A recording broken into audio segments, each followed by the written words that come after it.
네, 안녕하십니까. 고려대학교 물리학과 교수 최만수입니다. 이번 시간에는 매스매티카 팁 몇 가지를 또 설명을 드리겠습니다. 아마 기억을 하시는 분도 계시겠지만 제 8편에서 이 꿀팁이라는 제목으로 그러니까 매스매티카 팁을 모아서 이렇게 설명을 한 적이 있습니다. 거기에 빠진 몇 가지를 오늘 더 추가로 설명을 드릴까 합니다. 매스매티카 팁 중에 또 여러 가지 자주 쓰이는 것 중에 사실 몇 번 이미 사용을 해 왔었는데요. 아마 눈치가 빠른 분들은 눈치를 채셨겠지만 이미 몇 번 사용했습니다. 우리가 for loop이나 do loop을 피하는데 굉장히 유용한 방법이 map이라고 알려드렸습니다. 아마 그래서 map이나 테이블을 아마도 가장 흔하게 사용을 할 텐데, 또 그 번영된 형태로 이 thread나 through 이 두 가지를 아주 자주 쓸 일들이 많습니다. 그러니까 이 thread나 through를 잘 쓰면 코드를 획기적으로 줄일 수가 있어요. 물론 이해하는 데는 조금 어려울 수는 있습니다. 그리고 이 map thread라는 거, 이 map thread는 thread의 약간 더 변형된 형태인데, 이 thread, map thread, through, map, apply 이런 함수들이 서로 비슷비슷하면서 굉장히 유용한 함수군을 이룹니다. 특히나 이 양자 정보를 다룰 때는 우리가 많은 큐빗을 집합적으로 다뤄야 되기 때문에 이런 집합을 취급을 하려면, 그러면 이런 함수들을 알아보면 굉장히 유용합니다. 이 for나 do를 물론 쓸 수도 있지만 그러면 상당히 좀 느려져요.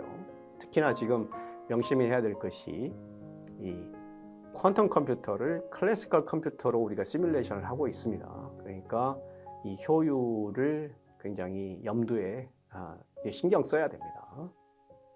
자, 그럼 스레드가 어떤 역할을 하는지 한번 보죠. 이렇게 인풋이 있고 아웃풋이 있어요. 지금 뭔가 이렇게 뭔가를 해서 연산을 해서 아웃풋이 나왔습니다. 그러면 변화되기 전과 변화된 후를 이렇게 비교를 해봐야, 바로 옆에다 놓고 비교를 해야, 그래야 이해하기가 쉽겠죠.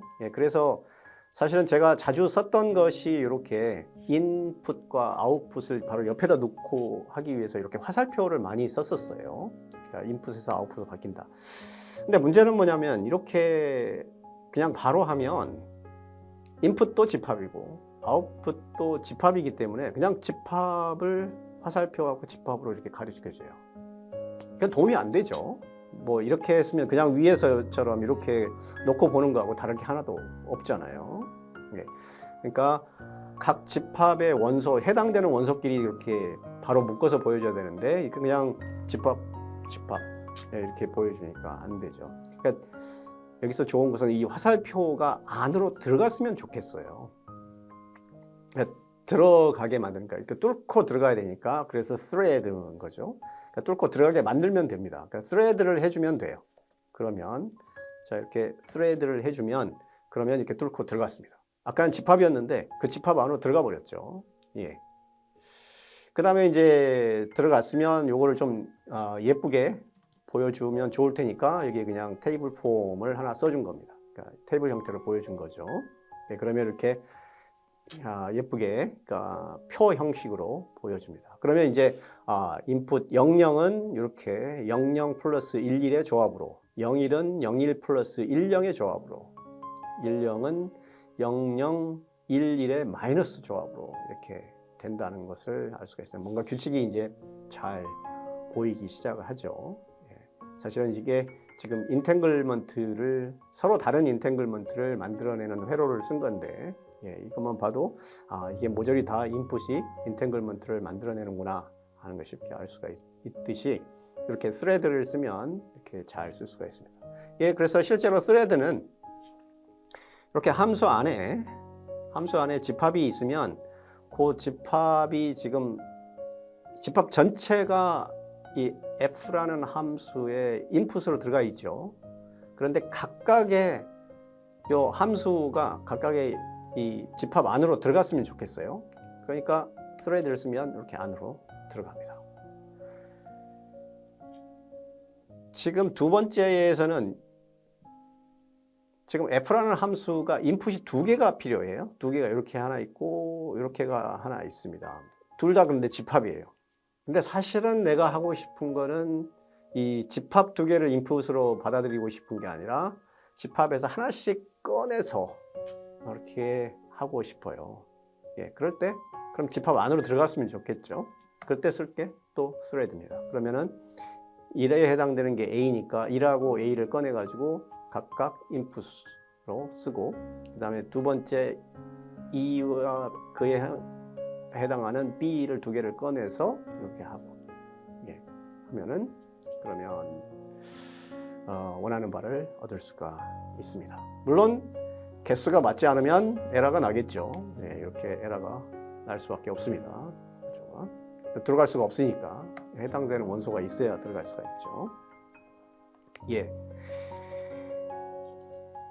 이 thread와 조금 다른 것이 비슷하면서 좀 다른 게 이 맵스레드입니다. 이 맵스레드는 어떤 역할을 하는지 보죠. 맵스레드는 실제로 사실은 제 8편에서도 한번 설명을 간단히 했었어요. 그때 설명했던 걸 그대로 한번 다시 보여드리겠습니다. 이 집합이 두 개가 있어요. 집합이 두 개가 있는데 다른 집합이 있는데 다른 집합에서 하나씩 꺼내서 이렇게 함수를 만들 때 쓴다. 그러니까 예를 들면 이렇게 이런 것을 구성하고 싶을 때 그럴 때 맵스레드를 쓰면 됩니다. 그러니까 함수 인풋 두 개를 인풋으로 받아들이는 함수를 여기 쓰고, 그 다음에 각각의 집합을 이렇게 묶어주면 그 두 개의 집합에서 해당되는 원소끼리 이렇게 뽑아가지고 함수 f에다가 인풋으로 넣어주는 거죠. 네, 이렇게 했습니다. 근데 예, 설명을 들으셨으면 알겠지만 뭐 스레드랑 거의 비슷하잖아요. 스레드는 이렇게 그냥 f라는 함수에 인풋 두 개 집어 넣어줘 버리고 스레드를 쓰면은 이렇게 하면은 집합이 두 개가 있는데 집합 두 개를 인풋으로 받아들였으니까 안으로 들어가고 싶으면 스레드를 쓰면 되잖아요. 굳이 맵 스레드를 쓸 필요가 없지 않겠습니까? 그러니까 그러면은 맵 스레드 없어도 되는 거 아니냐, 그냥 스레드 하나면 되는 거 아닌가, 그렇게 생각할 수 있는데 가끔 스레드만 가지고 하기 힘든 경우가 있습니다. 이런 경우입니다. 예를 들면 이렇게 캐피털 F라는 게 함수가 이렇게 이미 정의가 돼 있어요. 그래서 인풋으로 집합이 들어오면 다른 일을 해요. 이렇게. 그러니까 인풋을 X가 인풋이 왼쪽에 인풋이 집합으로 들어오면 그 집합에다가 Y를 하나씩 곱해줘라 하는 거죠. 예를 들면 F에 1, 2, 3 이렇게 들어가고 Y가 A가 들어오면 이렇게 A, 2A, 3, 3 이렇게 하는 거죠. 그러니까 F의 이렇게 집합이 들어오게 되면 이렇게 뭔가를 해버려요. 그러니까 이 F는 없죠, 이제. 예. 그러니까 이 스레드를 하게 되면 이 스레드가 작동할 겨를이 없어요. 뭔가 이미 지금 여기서 이렇게 써줄 당시 AA가 집합이니까 그 집합이 인풋으로 들어오는 순간 F는 이미 처리를 해버린단 말이죠. 예, 그러니까 스레드가 역할을 할 방법이 없어요. 기회가 없습니다. 아예 그럴 기회가 주어지지 않는 거죠. 그러니까 이럴 때 맵 스레드를 쓰면 됩니다. 그러니까 그런 F에 저장된 상관없이 여기서 꺼내서 쓰면 되니까, 그러면 뭐 기회를 엿볼 이유도 없는 거죠. 네. 이렇게 이럴 때 쓸 수가 있습니다. 또 하나 이 Q3를 쓰다 보면 유용하게 쓸 수 있는 이 매스메티카 트릭이 바로 이 through라는 이 함수입니다. 이 through라는 함수는 예를 들면 이런 걸 한번 해보고 싶어요. 이렇게 이 큐빗을 가리키는 집합이 있습니다. 여기 보면 이렇게 끝에 끝에 달러 사인이 있는 거죠. 그러니까 큐빗 자체를 가리키는 원소가 4개가 있어요. 근데 이거를 내가 모조리 다 파울리 X로 바꾸고 싶어요. 달러를 다 파울리 X로 바꾸고 싶어요. 그런데 뭐 물론 이렇게 쓰면 되죠. 내가 타이핑을 할 수 있으면 그냥 타이핑 좀 귀찮더라도 타이핑을 하면 됩니다. 근데 문제는 뭐냐면 이런 집합이 지금 내가 타이핑해서 한 게 아니라 어떤 계산 중간에 나온 거라든가 아니면 다른 수식에서 찾아낸 거라 그러면은 이 SS가 지금 당장은 뭔지도 모르고 나중에 구체적으로 계산 중간에 한번 확인을 해야만 얻을 수가 있는 거죠. 그러니까 이런 경우에는 내가 어떻게 타이핑으로 바꿀 수는 없는 거잖아요. 그럴 때 이제 이걸 다 그러니까 하려면 파이썬에 익숙한 분들은 아마도 또 for loop을 머릿속에 아마 떠올리겠죠. 네. 그거보다는 여기에 이제 through를 쓰면 좋습니다. 자, through를 쓰기 전에 하나 이 Q3의 독특한 특징을 하나 소개를 할게요. 자, 이 큐빗을 지정을 할 때 이 마지막 큐빗 자체를 지칭을 할 때는 마지막 인덱스가 달러라고 몇 번 설명을 했습니다. 근데 이거를 마치 요 전체 큐빗 전체가 마치 함수인 것처럼 해서 그 인풋으로 어떤 인덱스를 받아들이면 그러면 곧 달러 사인을 바꿔요. 그러니까 인풋을 한번 확인해 보면 그러면 원래 달러 사인이 있던 자리에 1로 바뀌었죠. 여기를 내가 K로 쓰면 K로 바뀌어요. 이렇게. 그러니까 이 Q3의 독특한 특징인데 그러니까 큐빗을 지칭하는 이 이름인데 그러니까 이 이름이 마치 함수처럼 작용한다는 거죠. 그리고 함수처럼 작용을 하면서 자기 자신을 바꿔요. 이렇게 인풋으로 받아들이면 마지막 달러 사인을 이렇게 바꿔버립니다. 이렇게. 그러니까 이걸 이용을 하면 그러면 우리가 아까 위에서 하고 싶은 것을 이제 할 수가 있을 법한데 근데 문제는 뭐냐면 그러면 SS에다가 이렇게 하면 그건 안 되겠죠. 왜냐하면 SS가 큐빗 하나가 아니라 집합이니까. 역시 마찬가지로 이것도 안으로 들어가면 좋겠죠.